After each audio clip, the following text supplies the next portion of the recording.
वहाँ छोटी सी लड़की के आंसू एक कटोरे में गिर गए। उसका भाई जो जन्म से विकलांग था, उसने वो आंसू पी लिए और चमत्कारी रूप से खड़ा हो गया। लेकिन ये वही बच्ची थी जिसे लोग अभी तक अपशकुन मानते थे, क्योंकि वो एक लावारिस बच्ची थी जिसे एक परिवार ने गौशाले में पनाह दी थी। वो रोज जंगली पौधे बटोर कर किसी तरह जीती थी और किसी को पता नहीं था कि जो भी उसके साथ दया से पेश आता उसे कोई न कोई इनाम मिल जाता। लेकिन गाँव के लोगों ने उसे तंग किया और फिर एक एक करके सब बीमार पड़ने लगे। उसी दिन उस लड़की ने एक 4 पत्तों वाले तिपतिया घास के सामने एक मन्नत मांगी कि उसे भरपेट खाना मिले और सिर पर एक छत हो। तभी उसे एक जनरल की पत्नी मिली जो रास्ता भटक गई थी। उस औरत की अपनी बेटी की जल्दी मौत के बाद हालत बहुत खराब हो गई थी। वो ठीक से चल भी नहीं पा रही थी। लेकिन जैसे ही उसने उस छोटी बच्ची को देखा, उसने बिना सोचे उसे गले से लगा लिया। ये देखकर नौकर और ड्राइवर भी हैरान रह गए। वो औरत सोच रही थी कि शायद अपनी बेटी की कमी की वजह से वो ऐसा कर रही है, लेकिन बच्ची की हालत देखकर उसका दिल भर आया। वो उसे खाना देना चाहती थी, लेकिन लड़की ने मना कर दिया और अपने टोकरे में रखी जंगली जड़ों की ओर इशारा किया। ये देखकर उस औरत का दिल और टूट गया, लेकिन वो ज्यादा देर खड़ी नहीं रह पाई। लड़की ने तब कहा, ताता जल्दी ठीक हो जा, और चमत्कार हुआ।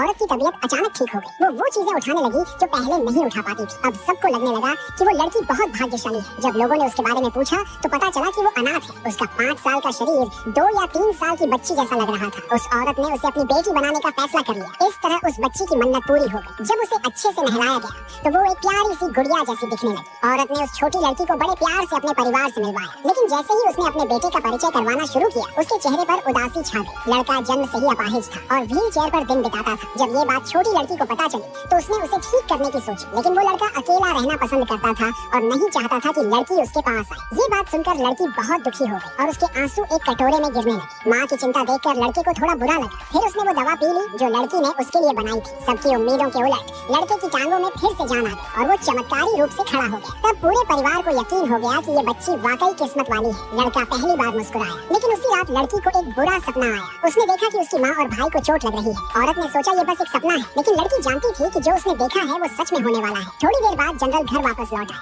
सही सलामत, जिससे सबको राहत मिली। सबको समझ आ गया कि उनके घर में अब एक छोटी सी दुआ रहने लगी है। जनरल भी उस बच्ची को देखकर बहुत खुश हुआ। उसी वक्त एक संदेशवाहक आया और बताया कि जनरल को एक दावत में बुलाया गया है। लड़की को तुरंत अपने सपने वाली बात याद आ गई। अपने पापा को बचाने के लिए उसने जिद की कि वो भी साथ चलेगी। जनरल भी अपनी गोद ली हुई बेटी को दिखाना चाहता था तो मान गया, और वाकई सपने में जो आदमी दिखा था वो वहाँ मौजूद था। उसने जनरल से कहा कि अगर वो असली चीज को 6 नकली चीजों में पहचान ले तो वो अपनी सारी फौज उसे सौंप देगा। लेकिन तभी जनरल के सिपाहियों ने बताया कि वे लोग पहले ही दुश्मनों से घिरे हुए हैं। लड़की ने असली चीज की तरफ इशारा किया। जनरल ने उस पर भरोसा किया, जबकि उसके सिपाही डर रहे थे कि ये कोई चाल हो सकती है। लेकिन वो आदमी हंस पड़ा। अगर लड़ाई होनी है तो होगी। उसने लड़की से पूछा, क्या तुम अपने फैसले पर पक्की हो? लड़की ने कहा, नहीं, ये नहीं है। फिर एक पल बाद उसने असली चीज को तोड़ दिया। सब हैरान रह गए। उसी वक्त वो आदमी जनरल पर हमला करने लगा, लेकिन सबको यकीन हो गया कि जो चीज टूटी थी वो ही असली थी।